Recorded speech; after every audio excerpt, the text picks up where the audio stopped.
Welcome to the Personal Trainer Hustle. Personal Trainer Hustle. If you didn't know, you do now. All right, welcome back to the Personal Trainer Hustle.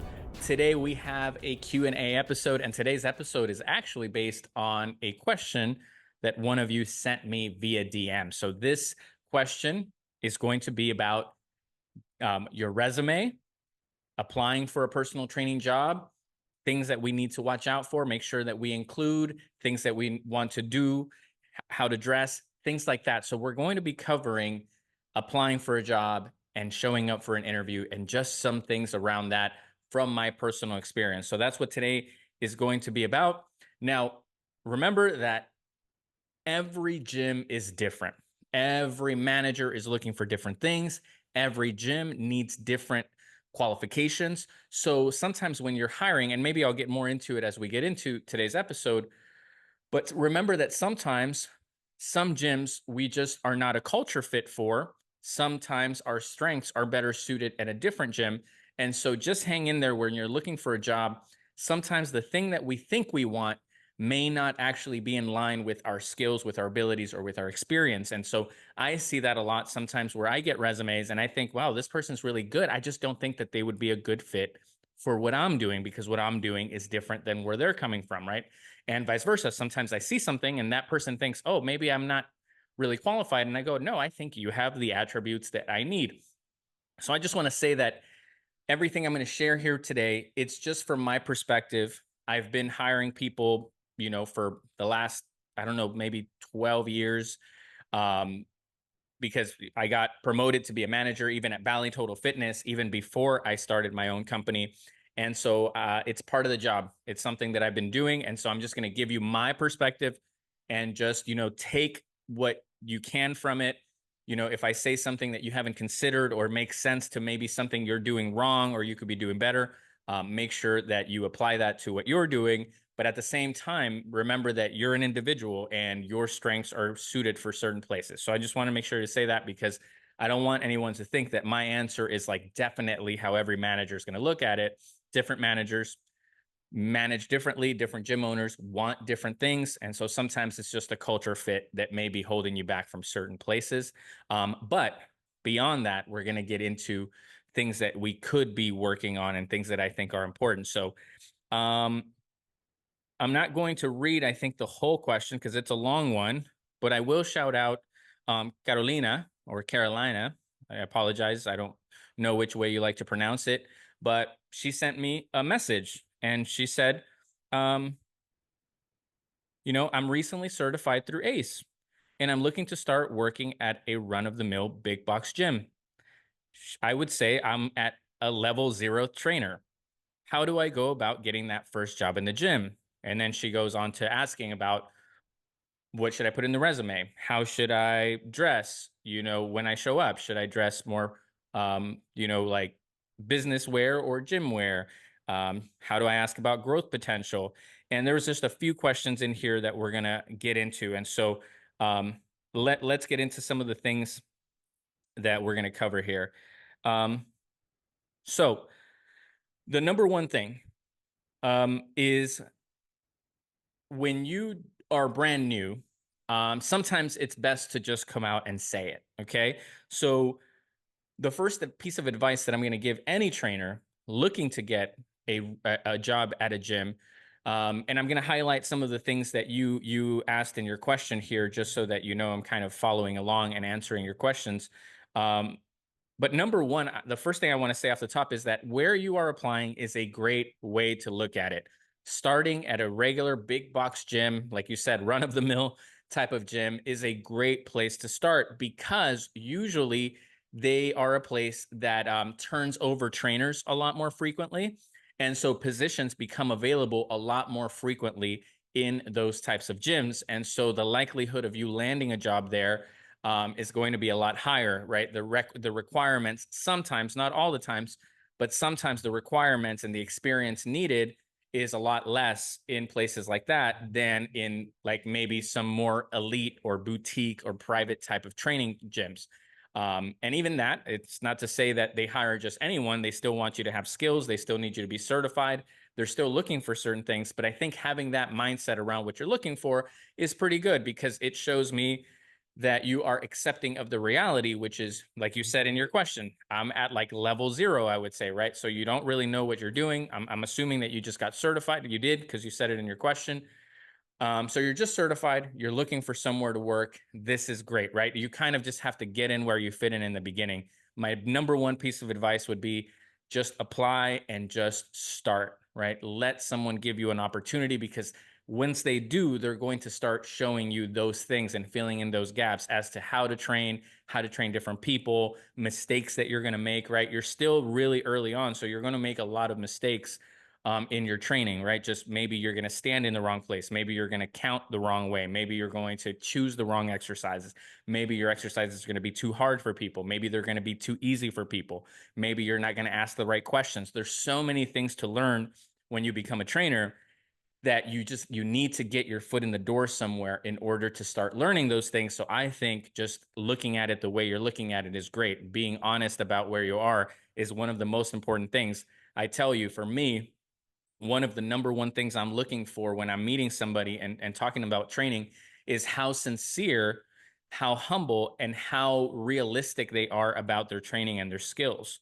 I meet a lot of trainers that come in here that don't really know much, but they kind of try to pretend like they know more than they do. They try to pretend like they're more skilled or more experienced, or, they try to have this attitude where it's like, I'm really sought after as a trainer, blah, blah, blah, blah, blah. And someone who's been doing this as long as I have, someone who has hired people, fired people, who has built a gym from zero to what it is now, I'm seeing through it. And so what I'm looking for is not you to wow me, but what I'm looking for is you to be self-aware enough to know where this dynamic is. And this is a great piece of advice for all of you guys. The tough thing is that a lot of us just don't have self-awareness, and people that don't have self-awareness have a very hard time understanding why people are turning them down. So I hopefully this can help at least one of you when you hear this. Your lack of self-awareness as to where you are in the hierarchy of training, right? You are looking for a job. You don't know anything. You're asking me to give you a job. I have a lot of experience and knowledge. There has to be an understanding of where you are compared to where the person hiring you is. If you try to do too much, because a lot of people say, oh, I want to be confident. Yeah, you want to be confident. You don't want to be all, small and intimidated. But at the same time, if you are trying to portray yourself as something bigger than you are, people like myself, we see right through it. You're not going to fool us. And the fear there is not, it's not that you're good or bad, but that you're dishonest. The fear is that you cannot process, right? The fear is that you think you already know. And so we don't like that, right? Usually, not everybody. Some people love a big, egotistical, arrogant type of person. Some gyms and some managers do love that. But I would say anybody that wants to be successful does not want that. Somebody who wants to build a good team does not want that. Somebody who just wants to get a lot of sales and doesn't care if other people quit, doesn't care if the product is good, they'll probably hire somebody like that. But most of us that want our business to actually have a good reputation, to have good reviews, to get good results, to have good retention, to have good growth in a company, we're going to want more honesty. So it's good that you're aware. Don't forget that. But my advice number one is, if you're brand new, you should be taking the time right now that you're looking for a job. I would say, like, treat it like school. Study people who know what they're doing in fitness, right? Listen to podcasts about fitness, but more than anything, because fitness is also very visual, you should start finding educational videos online, people that can teach you how to actually train individuals. I should have added this to my notes, but you know, um, maybe I'll link some stuff to this episode once it's done. Just resources of people that I think are good to study, so that you actually learn what training is. I have an episode called "Exercise versus Training." That would be a great episode if you can find it. Exercise versus training. It's going to get you to understand that, like, to be a good trainer, you have to learn how to train and not just exercise. So training and education is going to be very important. You want to start learning as much as possible. Even though you haven't practiced it yet, try to practice it on yourself. It's going to give you confidence, and it's going to help you in that first interview when they're asking you to show them a workout, right? A lot of people, they get their foot in the door, but the workout makes no sense. The workout is too easy. The workout is too hard, right? Learning to find a workout that is right in the right spot for that person. When you don't have experience, it's very difficult. So we think like, oh, I just have to go harder, harder, harder, or you're not gauging it. You're not realizing, well, this person doesn't feel this at all. It's not even a workout, but you think you're following the rules. So it can be a complicated thing, but I would say start learning and practice things that you learn on yourself or with your friends. Practice, practice, practice. Because yeah, people do want you to have the skill of training. And so you find yourself in a really difficult situation, right? It's kind of a catch-22. You need to get the job so you get the experience, but the job wants you to have some experience in order to get the job. And so what is it, right? What came first, the chicken or the egg? You find yourself in this tough situation. So I would say practice on people, practice on yourself so that you have some level of confidence. So this whole I'm level 0, sure, that's fine. Maybe you are at level 0, but it doesn't mean you have to stay at level 0. You can be progressing even without getting a job just yet. So I just wanted to make sure you say that. So one of the things that we're looking for, again, right, and the way I made my notes are kind of in the way that the question was sent. So if it sounds kind of like I'm skipping around, that's exactly why. So again, right, going back to being new, recently certified. What I would say is anytime, whether you want to add this to your resume, your cover letter, or once you get that person to call you and ask you to come in for an interview, um, be comfortable telling them that you know that you're new. But tell them this and make this be true, right? Because if you just say it and it's not true, again, you cannot trick people that are hiring. I think that's one of, I'm going to go on a bit of a tangent here, but it's just so important that you guys understand this. The people that are hiring you, you're not fooling them, right? That's why a lot of people are so frustrated. Like, why won't they call me back? Why won't I get the job? Why won't they give me an opportunity? Because they see through the bullshit. That's why. It's that simple. You think you're tricking them and you're frustrated that they don't believe your bullshit. They have seen it so many times. The best thing you can do is be honest, right? So in this situation, it's better to be honest instead of pretending like you know more than you do. They're going to catch on real quick. You're going to answer certain questions. You're going to hesitate in certain ways where they're going to know, okay, you don't really know what's going on. So the best thing to do when you're new is to just come out and say it. I did an episode, I think like within 5 episodes ago. It's called Point Out the Elephant in the Room. Very similar situation here. Point out the elephant in the room. I have not had a personal training job yet. The best thing you can say in an interview or in a resume, however you want to start putting this together, is to let them know that you're new. Say, I just got my certification. I know I'm new, but I've been working out myself for a long time. I think that I can do this. I think that this is what I want to do. So you let them know that you're passionate about it, but that you're aware that there's a lot to learn, and just let them know that I am willing to learn. And that's really the point I wanted to highlight here. What most people are looking for, and I can only speak for myself, but I know a lot of coaches out there, a lot of managers out there that hire people are going to agree with me. I'm going to say at least 90% are going to agree with what I'm going to say right now. My most valuable trait in a person, and the hardest thing to find in a person, is not their skills. So listen to me closely here, right? It is not your skills that I need. It is your ability to acquire skills that I need. I didn't know how to train when I was new. So I know that you don't know how to train when you're new. So we have an understanding here. I have not forgotten where I came from.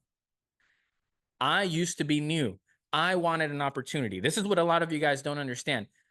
A lot of us that are hiring you, we know what it's like to be you, and we want to help you. We know how it felt to feel like I need an opportunity. Like I really want to do this. Nobody's giving me an opportunity. Right? I lived through that. A lot of people didn't want to hire me until one guy gave me a shot. So we know that, but here's the thing. And this is the part that you guys don't see. What we're looking for is, do you have the attributes that I had in order to grow in this company? Right? I was hungry. I was coachable. I was eager to learn. I was willing to sacrifice for this. That's why I became the manager, or that's why I became the business owner, or that's why I became the president or the director or the CEO, right? You name it. Whatever position somebody got themselves in, They're looking to see if you have any of those qualities. Not that you already know how to train, because you're not going to know how to train. And we know that. And so I want you guys to know that we know. We know you just got certified. We know that you don't know what you're doing. But what we're looking for is, again, are you self-aware? Because if you're self-aware, that lets me know you can process issues.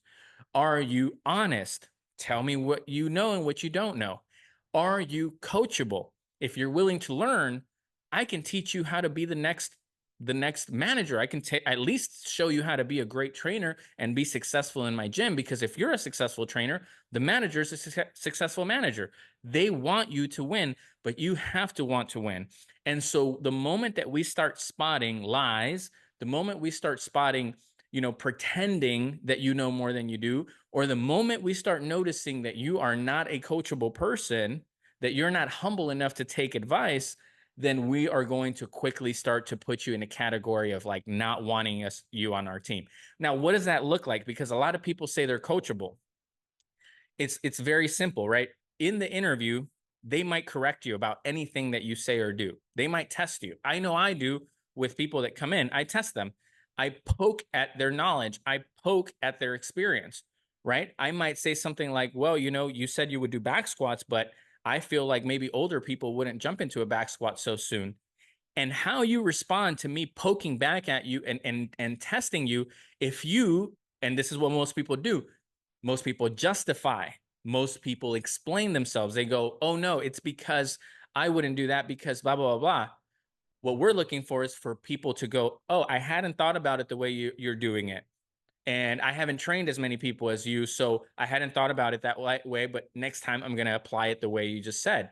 I did it for this reason, but I could also see why maybe that's not the best way. That humility, that willingness to learn, that willingness to apply, that's what we're looking for, right? Sincerity, honesty, coachability. So again, I want to motivate you guys to realize that it's not your knowledge that we care for, it is your ability to learn and to apply and to grow within the company, because every company is going to be different. And most managers and most business owners want to coach you. It's you guys that don't want to be coached for the most part, right? So again, it's just about this coachability. So if you're new and you get the opportunity to sit across from somebody, you want to tell them that you're coachable. You want to tell them that you're willing to grow and to learn and to do whatever it takes to get good at training, to become a successful trainer, right? You have to let them know, right? Because if not, I think maybe you're just looking around for jobs and you don't care about working here, right? That happens a lot too. The attitude that we bring into these scenarios is very important, right? Sometimes I'm sitting across from somebody and I like them, but I'm thinking, I feel like they don't care about working here. I think they're just looking for any old job, and I'm sensing that, right? I want them to tell me they want to work here. I want them to tell me that they want to learn from me, right? I'm looking for that desire to grow and to learn. And when I'm not finding it, I go, you know what? I'm going to keep this person in line, but I'm going to see if I find someone else who's more hungry for this opportunity, right? And then I make a decision. Who is the most qualified and who wants it more? Because you guys, sometimes all of you are qualified. So sometimes it's not just qualified, but also fitting into the culture, right? The culture of humility, the culture of growing, the culture of coachability, right? Those types of things.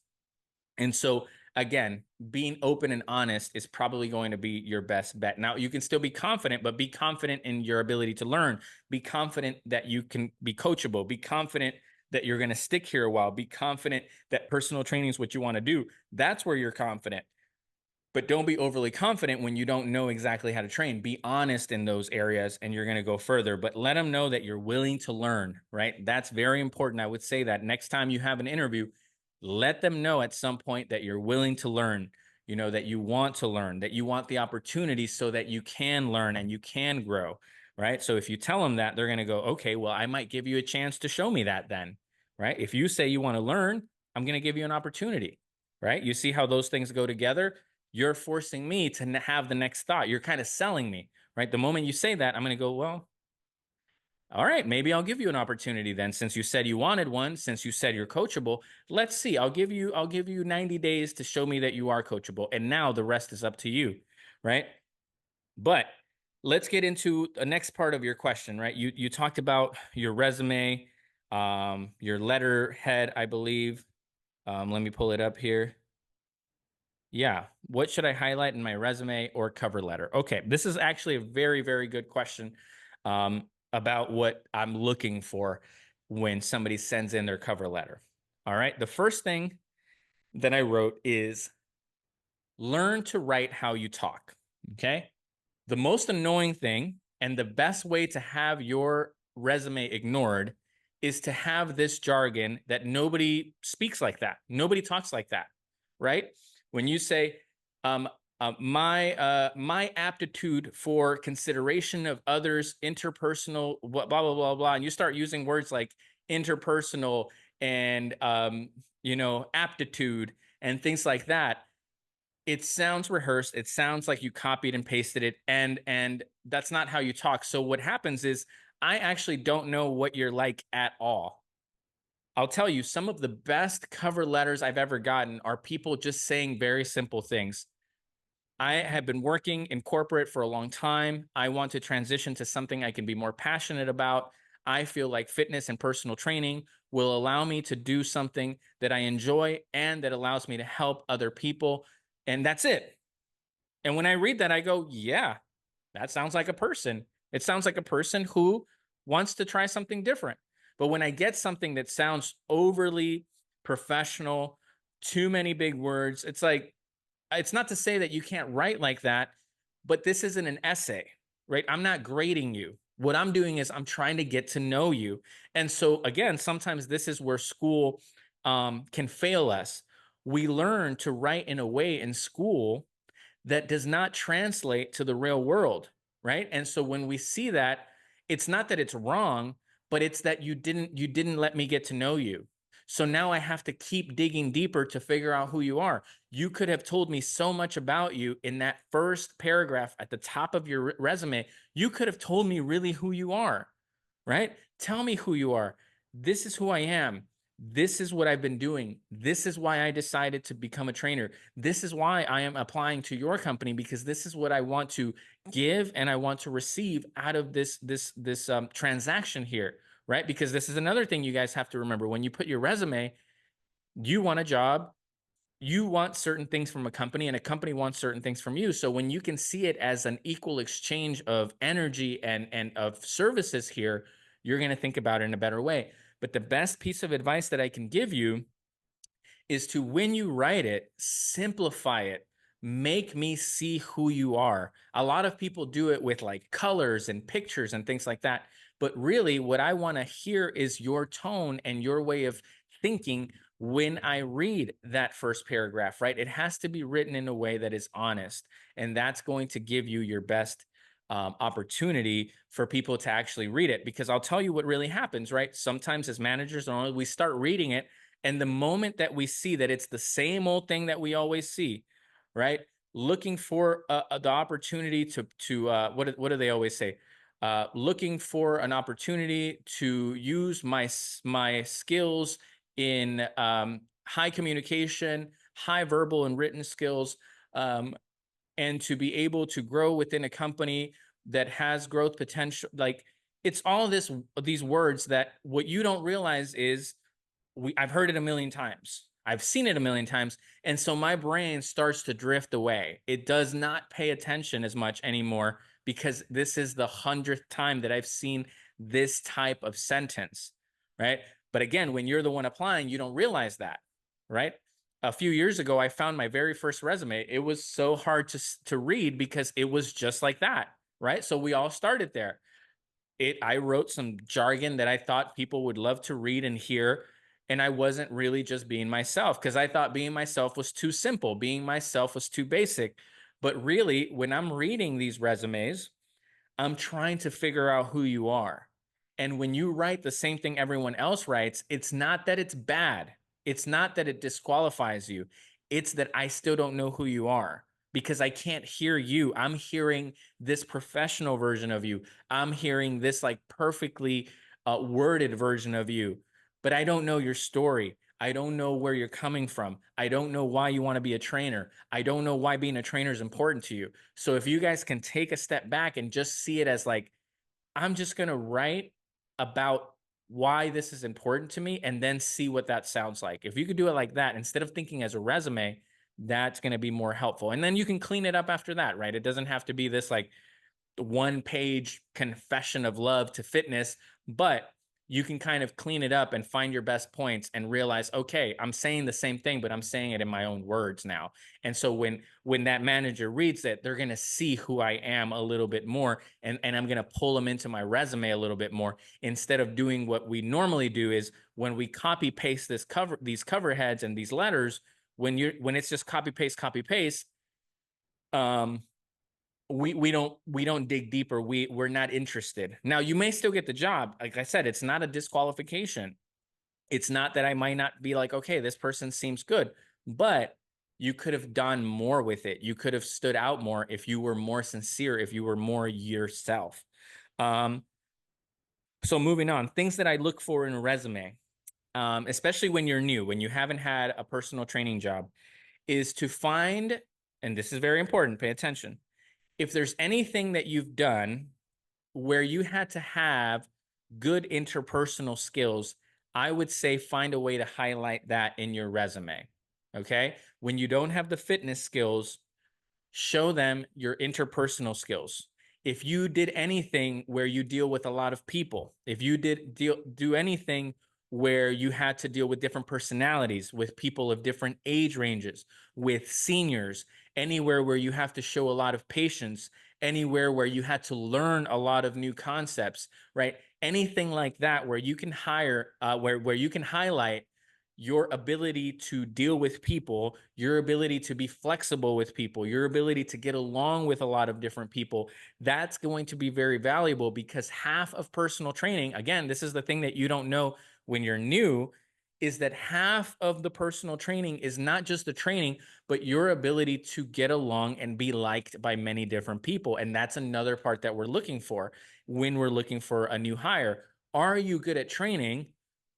And I'm assuming that you are because you're certified, but now it's, do you have the emotional awareness, the intellectual skills, the interpersonal skills is what I mean, to get along with different people, because you're going to be training older people and younger people. You're going to be training people that require more patience. You're going to be training people that have different beliefs than you. So if you can find something else in your past that you can show to highlight, I can work with people, I am good with people, that's going to have a lot of weight. I'm telling you, because I've done that. Sometimes when I'm looking through a resume, I'll go, okay, well, they did after school programs with kids. Okay, so that means that they had to be patient, they had to be organized, they had to deal with the parents, they have to be on time, they had to make a plan, and they had to teach.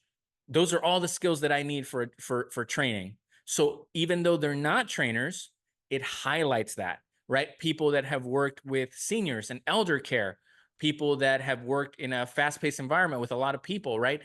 It's not just the job, it's your job to highlight the skills that you acquired from that job, right? And letting that person that's going to read the resume know, this is what I did and what I learned that I believe is going to translate over to training is blank. And another thing, right? As I'm saying this, remember this, you guys, your resume is going to be read by a real person. You don't have to stick to the format of bullet point sentence, bullet point sentence. You could say, you could put where you worked, how long you worked, and literally, instead of doing bullet points, you can do one bullet point and say, what I learned from this job that I believe is going to help me in training is, and then now you can hit the bullet points, right? So you can let that person know, in case they missed it, I have skills from this job that are going to help me with training. But instead, what we're taught to do is we go, I worked at a bar. My job was to work in a fast-paced environment, dealing with multiple people, keeping orders organized at a higher rate, blah, blah, blah, blah, doing inventory at the end of the night. Okay, yeah, I know that that's the job, but what did you learn from the job? What skills do you know, right? Again, it goes back to awareness. Can you show me that you are aware of the things that I need from you that job may have taught you. And if you can do that instead of just running a list of things, right? Because people do that, right? When they say, okay, I worked at a gym, and they say, I program for people, worked with people of different ages, different genders, blah, blah, blah, helping them achieve their goals by programming and meal prepping for them and blah, blah, blah. Okay, I've heard that a million times. I know that because that's your job, right? But if you can say, what I learned is that as a trainer, you need to be flexible. You need to be more aware of different people's personalities because everybody needs something different from you. Well, now you're actually talking to me. Now you're putting a sentence there that lets me know, oh, you did realize what you were supposed to learn from that job, instead of just listing all the things that you did, because I don't know if you did them well or not. Right. And also, I know the job. So whether you're a trainer or you're not a trainer, I kind of know what you did. So you just highlighting it for me and telling me what you did. I know what a bartender does. I know what a cook does. I know what a personal trainer does. So you just reciting it for me again, there's nothing wrong with it, but you're not taking advantage of highlighting your strengths, right? It's better to speak like you talk, put where you worked, and really how that's going to help you be a trainer, what you believe is going to help you, or how it shaped you, or skills that translate to the job that you're looking for, right? That's a better way to approach it.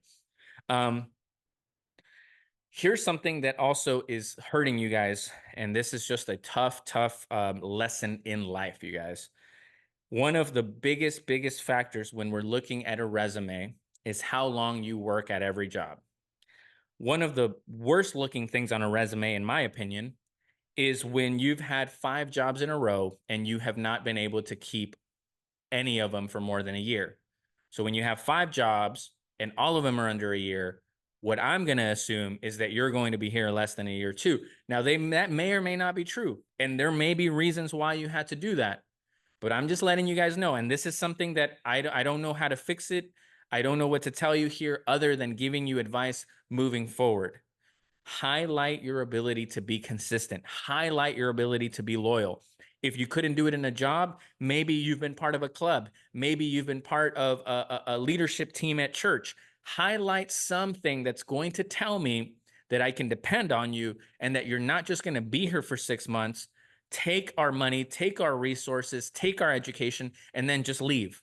Because that's what I'm assuming when I look and I see the last 5, 6, 7 jobs, all you do is you come and go, come and go, come and go. So somewhere on there, you need to give me some consistency. This is just a piece of advice. It wasn't part of your question, I know, but I just started thinking, what do I look at? I'm going to be honest with you guys. This is what I'm looking at in a resume. And a lot of people don't even realize that they're doing themselves a disservice. Some people literally think that having 5 different jobs at a gym is going to help them. It doesn't help you having 5 different jobs at different gyms. It actually looks bad because now I think all you do is gym hop. All you do is probably take the clients every 6 months, or you're just looking for the next opportunity and you're not loyal to anyone. So you're not going to be loyal to me. And so, you know what? If I find someone else who seems more loyal, who seems more coachable, so who seems more sincere, I'm probably going to give them the opportunity over the person that I'm thinking is going to be inconsistent, right? So there's little different things that come up in your resume that you have to be looking out for. Again, these things don't disqualify you, right? I'm not saying, oh, just because you do that, you're not going to get a job or I'm not going to consider you. Of course, sometimes it's like, hey, let's give this person a shot, right? I think they have other attributes, they have skills. I think they're good for this. You may still, but again, the question is kind of like, to answer the question of why aren't people calling you back? It may be that. You know what I mean? I'm not saying like that is a factor in hiring you, but that may be, like, everyone's human, right? So that may be a factor that somebody considers. Is your inconsistency in the workplace is something that people sometimes consider. If this has happened, this is another great thing to put in your resume. So right now I'm just talking about the resume, okay? Another thing that looks really good on a resume, in my opinion, is any type of promotion that you've had, in the workplace, in an association, in a club, even in a hobby. I forgot to mention, I saw that Muay Thai,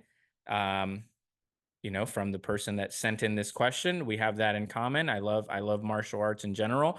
But if you've been promoted and you've stuck for that for a while, you can highlight that as your ability to grow and stay committed, and highlight what that has taught you about dedication, about determination, about growth, about learning from mistakes, right? So you can look at something else in your life since you don't have the training, and you can try to pull from that and say, through this experience, I've been doing this for a while, and I wanted to mention this because I believe that even though I haven't trained, and you don't have to say this, but you can, I guess, if you want, right? I'm not looking at your resume, but again, just use it as a helping you form this thought. Through me doing this martial art, or through me working in this association, and through all the years of growth and the mistakes that I made, I learned that in my personal training, I'm also going to have to do that. I'm going to have to be dedicated. I'm going to have to be determined. I'm going to have to make mistakes, but grow from those mistakes in order to achieve. And so again, now you're showing me not just they're not just words, but they're attached to an actual achievement. And so now I can go, you know what? Yeah, if this person, like, I'm going to take exactly the example from the person that sent me this DM. You do martial arts, you compete, that's going to show you a lot of things. You can highlight in the resume and be flat out honest and say, I believe that these are the things that I'm also going to need to succeed in personal training.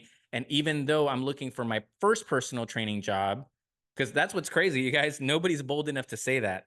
And I would love that. And if I saw that in a resume, again, I can't tell you guys what to do. This is not what to do. You can hire professionals to do this for you. You can go online and do a professional resume. I am not giving you advice on a professional resume. Like I said, I'm only speaking from my experience and things that would be important to me, but I'm just one guy. I own one gym in LA. We do one-on-one training. This is only my experience. You cannot take this as gospel truth. But I'm just thinking out loud, right? I've never seen someone flat out say, I'm looking for my first personal training job. I feel like these martial arts would help me acquire my first personal training job and grow within that company. I'm looking for the opportunity, just like I got the opportunity to compete, just like I got the opportunity to attend the school. I am looking for the opportunity to start in a corporation and take all of this and implement it into this new job and this new adventure that I'm going to take in this industry, right? Saying it like that, again, you guys, what I'm looking for is awareness, sincerity, self-awareness as to where you are. That's the most important thing, right? Are you aware enough to realize that you've achieved something before and that you can use those skills to help me grow my company, right? Because that's the thing. You guys have to see it from where I'm coming from. What am I looking for? Am I looking just for a trainer? No. I'm looking for someone who can help me grow my company. That's what I'm looking for. And that's what every manager is looking for. Who's going to help me grow my company? And if you don't have enough self-awareness, if you're not coachable, if you're not growing, if you've never been successful at anything in your life, right? I'm going to put it very simply. If you've never been successful at anything else, you're probably not going to be successful here, is what people are going to think. It may not be true, right? For me, it was my first like real job that I succeeded at. But then again, I did succeed at a lot of other things in my life, right? Anything that I was determined to do, I usually got pretty good at it. So again, I pulled from those skills, but I didn't put it in my resume. I was too young. I didn't think about it like that, right? Now that I'm in this position, I'm just letting you guys know these are all just things to consider. Okay? But if you've been able to grow and get promoted in other areas, take that and highlight the things that you got from that will help you in this new adventure. And then the last note I wrote here, and again, this, you can add this. This is also another big question, you guys, big question that somebody looking at your resume has. This is a question I have all the time. When you're new to training, especially when you're not in your like late teens, early 20s, which is a lot of, trainers are very young.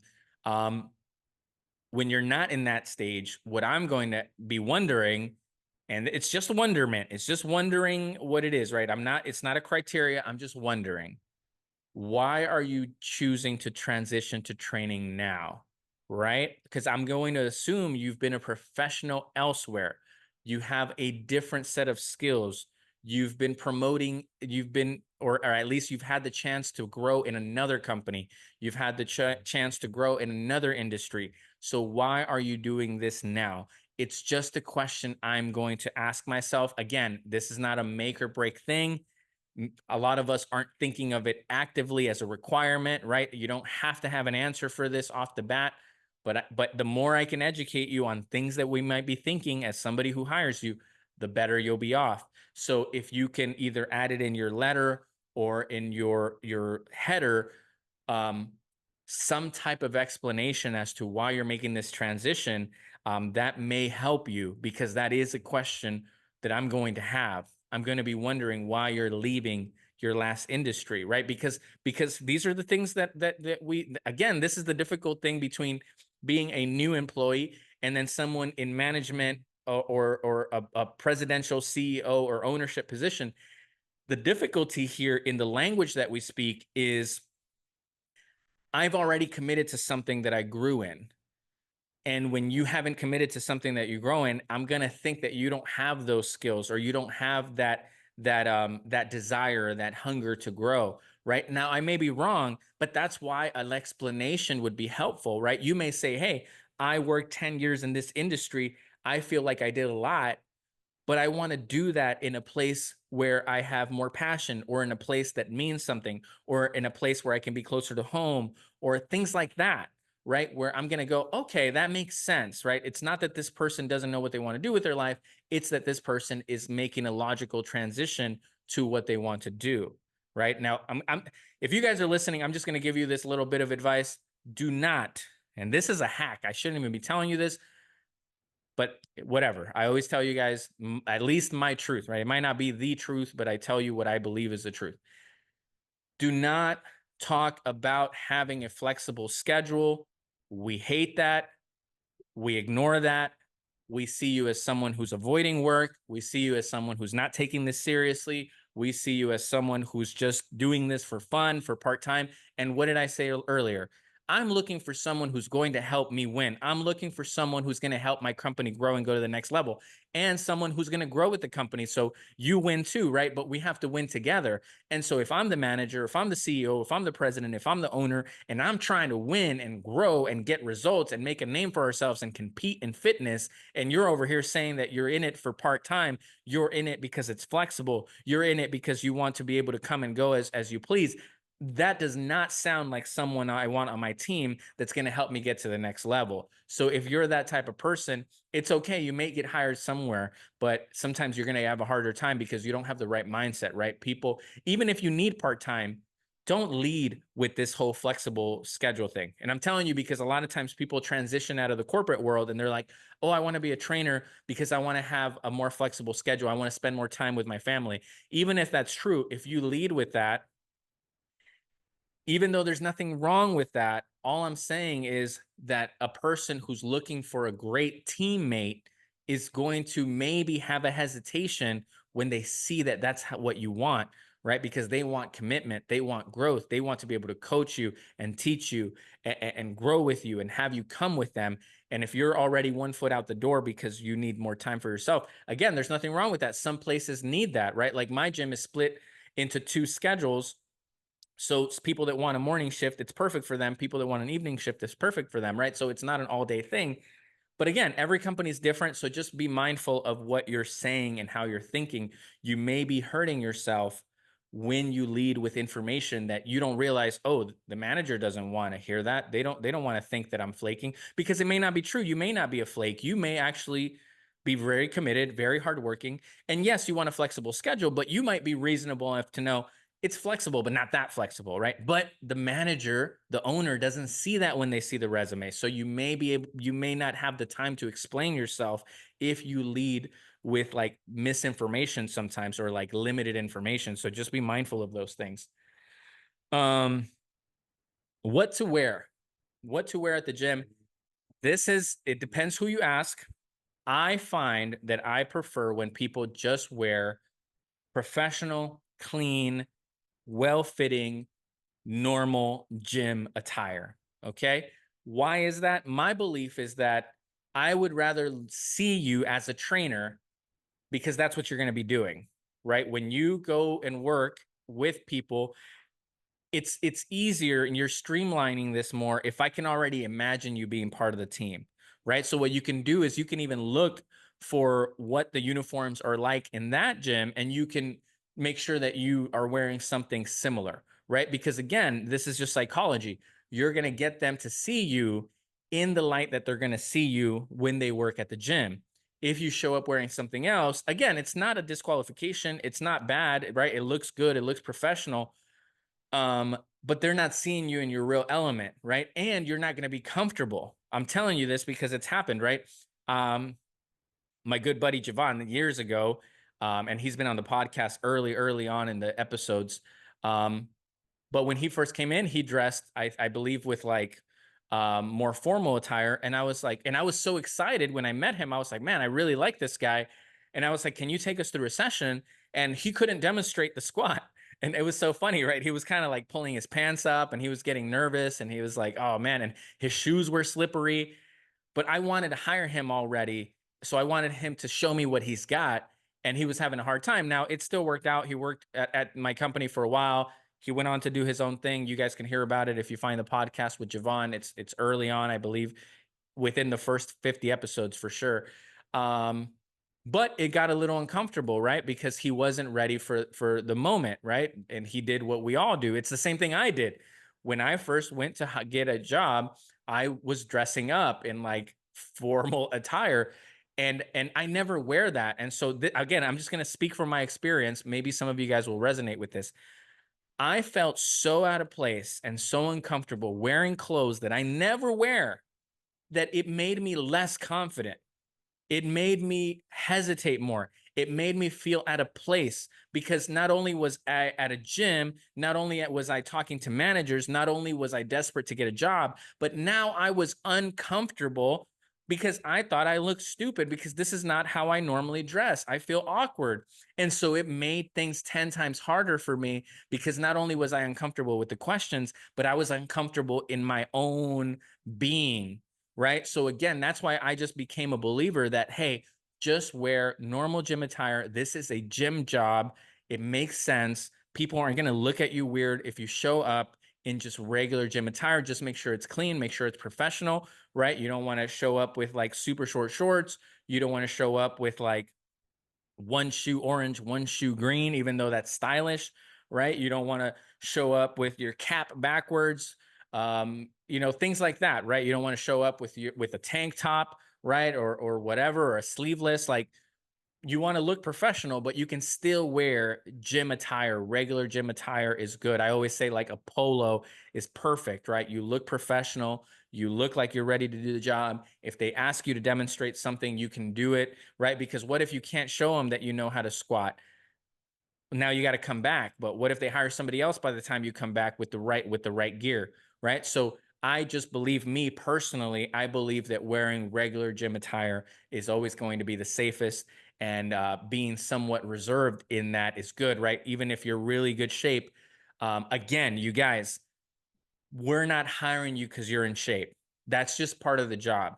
But you showing up sleeveless so we see your biceps, showing up with little booty shorts so we see your legs and your glutes, that's actually going to hurt you more than it's going to help you. Because if you're in shape, we can tell you're in shape, right? We don't have to see every little detail to be more wowed by you being in shape, right? If you wear a regular shirt, I can see you're in shape, dude.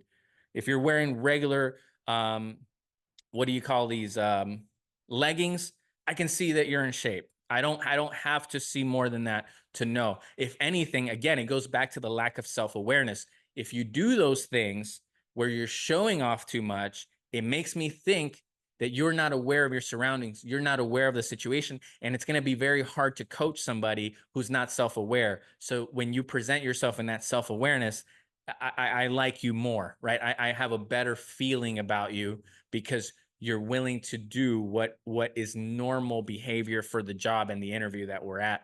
And I hate to have to say that, but it happens sometimes. People show up and you're like, what were you thinking? Right? So just regular gym attire, look professional, look clean, be on time. That's enough. They're not going to ding you for that. Most gyms, they're not going to ding you for that. They're not expecting you to show up looking super professional, unless it's like for a sales job or something like that. Then maybe they'll want that, but that's usually not that important. Okay. I have a couple of notes for when you show up, and I'm going to run through these because I have a meeting with Sean that's starting in like 5 to 10 minutes. So I got to hurry up. I apologize about that, but schedule's busy today. Okay. Wear professional attire when you show up. Big piece of advice here. Make sure you guys practice smiling before you come in. Try to not look upset, right? You don't have to laugh all the time. You don't have to smile too much. You don't have to crack jokes. And it's okay if you're nervous, but you want to make sure that you don't look too serious because again, they're judging to see how people are going to see you. Having a good smile, having a good attitude goes a long way.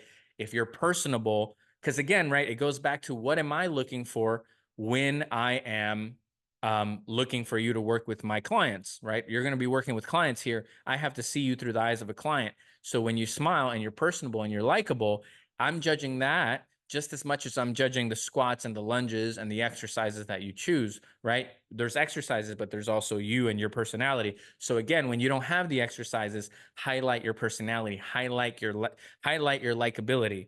And you do that by smiling. You do that by being honest and sincere. People love an honest and sincere person, even if what you have to say feels like, man, I wish I didn't have to say this. I wish I could tell you that I knew exactly how to teach a deadlift. But the reality is, I'm just learning those myself. But right, I'm coachable and I want to learn and I want an opportunity. If you lead with that, you're going to be great.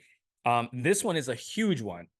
Listen, listen, listen, listen. This is the hardest thing. Again, it is sad that I have to say this, but I've had so many people show up for an interview and they just cannot listen to instructions. Example, sometimes when people show up early, I say, go ahead and sit right here. I'll be right with you. And they go and they sit somewhere else. Immediately, I know you have no ability to listen. And this job is going to require you to listen a lot. So if you can't even sit where I ask you to sit, you pretty much fucked up. Okay. Again, other examples of listening. When I say, tell me about what got you into training, and you start telling me about how much you bench press, you're not fucking listening to what I'm asking you. You're not listening. Big red flag. When it comes time to show your workouts and they go, okay, take me through a workout. But I am somebody who wants to lose weight, or I'm somebody who wants to do bodybuilding. Listen to what that person said. They said, I want you to take me through a bodybuilder workout. So do that. I want you to take me through a rehab workout. Do that. I want you to take me through a full body workout. Do that, right? So your ability to listen is what we're watching for a lot of the times when we're letting you do that first workout to see what you've got. It's not so much your exercises, it's your ability to listen to what we asked of you, right? You know what I used to do sometimes, and I still do, but I'm less aggressive about it now. I used to say, I would look at the time and I would say, I want you to take Sean through a 10-minute full body workout, okay? And 15 minutes in, they were still working out. And I would go, clearly you didn't hear what I asked you to do. The workout was great, but I asked you and I repeated, just do 10 minutes. And you don't have the ability to listen and pay attention, right? It's too much for you, which again, I kind of laid back on because it's a lot. People are nervous and things like that. But again, I just want to give you the example of just how important listening to what that person's asking you to do and to show them is, right? Listen to where they're going with this, listen to the directions, right? Because they're judging you from the beginning. They're already seeing you as a potential teammate. And if you can't listen on day one, you're not going to listen when they tell you to come to a meeting. You're not going to listen when they correct the way you're teaching squats. You're not going to listen when they tell you to clock in at this time. You're not going to listen when they tell you how to sell a package. You're not going to listen because you didn't even listen 5 minutes into today's meeting. So you're automatically disqualified in a lot of people's eyes when you cannot just follow simple directions and listening. The last two here, this is very good. This has worked a lot when people come and apply with me. If you have a reason why you want to work with me, that has a lot of weight.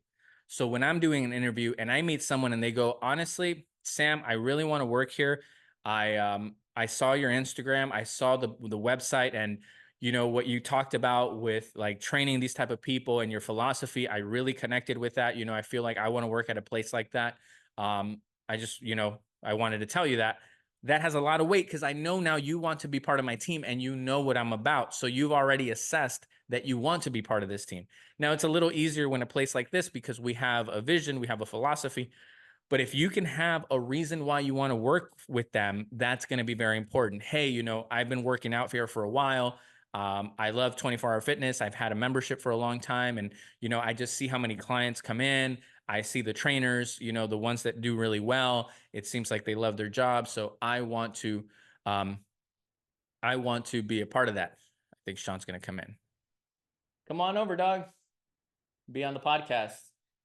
Sean just came in because, like I said, we're about to have. What's up, dog? Come on over. Say what's up to the. Hello. Well, the people that are listening are not going to hear anything, but that's all right. For the YouTubers, they get to see it.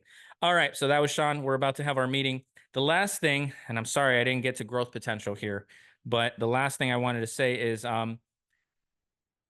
before it's all over, the best thing you can do before you finish is show appreciation for the opportunity.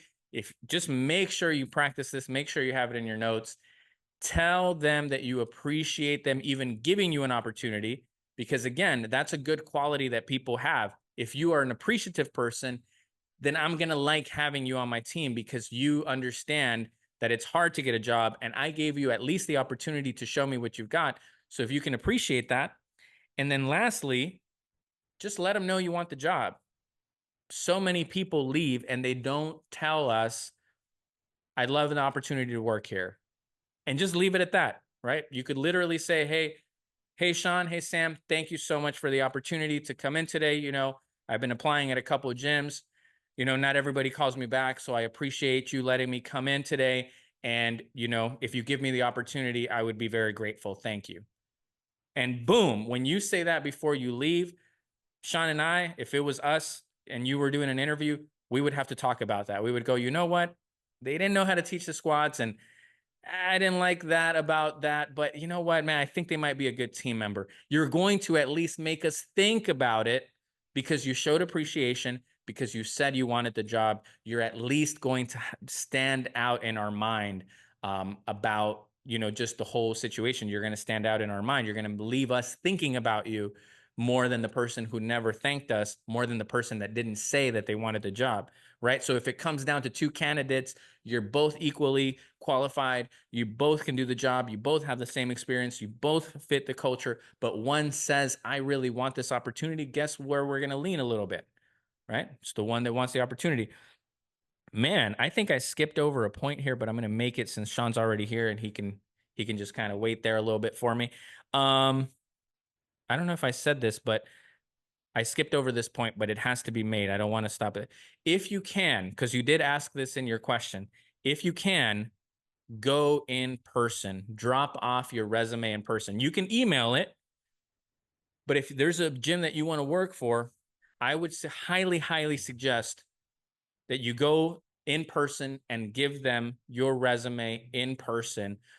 Don't do this thing. I hate when people do this thing. This is just my personal thing. I know that you guys have probably been coached to do this because this happens a lot.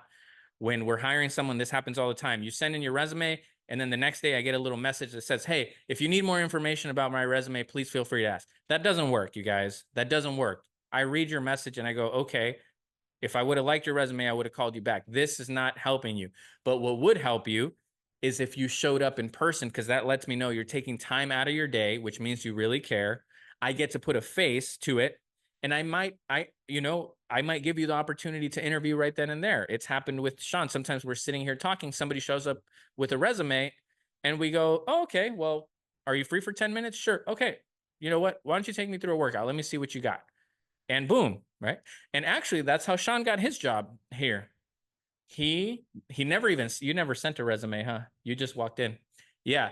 Sean just showed up at the gym and gave it to me in person. Now it's a whole story, but for lack of, to summarize it, he is here today being the right-hand man at this gym because he grabbed his resume, drove to the gym, knocked on the door, and handed me a resume to my face. If he would not have done that, if he would just have emailed it, maybe I would have wouldn't have noticed.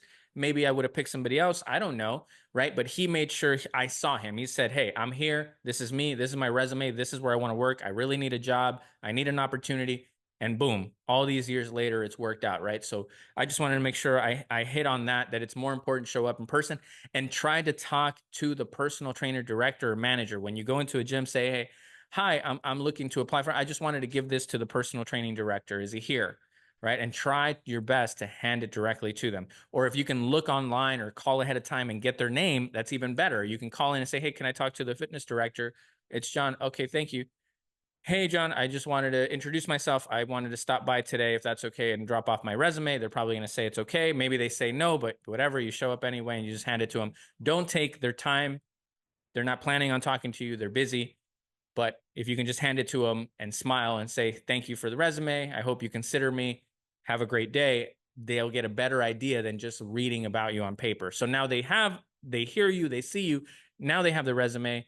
It's in their email. It's in their hand. They already met you. You are jumping ahead in their eyes because you're going to be the first thing that they think about, right? They've already seen you. They've met you. So they're probably going to give you an opportunity. They're probably going to call you back. Even if they don't hire you, they'll probably at least call you back. So I just wanted to cover that. Growth potential, I don't have enough time to get into it today. Maybe we'll do another episode just on that. But I will say most gyms have growth potential. Most jobs have growth potential. Almost anywhere you work, there is a growth potential. The growth potential is really on you to get to the top, right? Because clearly the person you're talking to is the manager here. So clearly they grew. Somebody owns the gym. So clearly they grew. And so growth potential is one of those things, I'm just summarizing it here. Obviously, there's more things we can actually talk about, but I see growth potential as something that is not a factor right now. Especially when you're new, you've never even been a trainer, you've never had a job as a trainer. The last thing you want to come in doing is acting like, you deserve something when you don't. So I would just say, forget about growth potential right now. Get your foot in the door, get experience, get knowledge, grow as a trainer, go as far as you can in a company. And one of two things are going to happen. Either the company keeps you growing or you're going to find an opportunity somewhere else. So really your growth potential is in your hands anyway. So you don't have to worry about that, right? If a company can't give you more growth, you have all the skills, the knowledge, the awareness, the experience. You have everything you need to move on with your career and do something else with it. So don't worry about that. The growth potential will always be there if you give it everything you got. And everything we talked about today, coachability, listening, growing, making mistakes, learning, all of that. If you do all of that, the growth is always there. That is a non-issue because growth is up to you. So I will leave it at that. Thank you for sending that message in. Those of you guys that have been sending me DMs on the Instagram, thank you. I've gotten back to everybody. And if you guys haven't followed or sent me a message, feel free to do so on Instagram, Personal Trainer Hustle. It's just at Personal Trainer Hustle. You guys can do that. And you can send me a question there, I guess, because Carolina did. But if not, you can go to personaltrainerhustle.com and send a question in there, and we'll turn it into an episode soon enough. All right. Talk to you guys soon.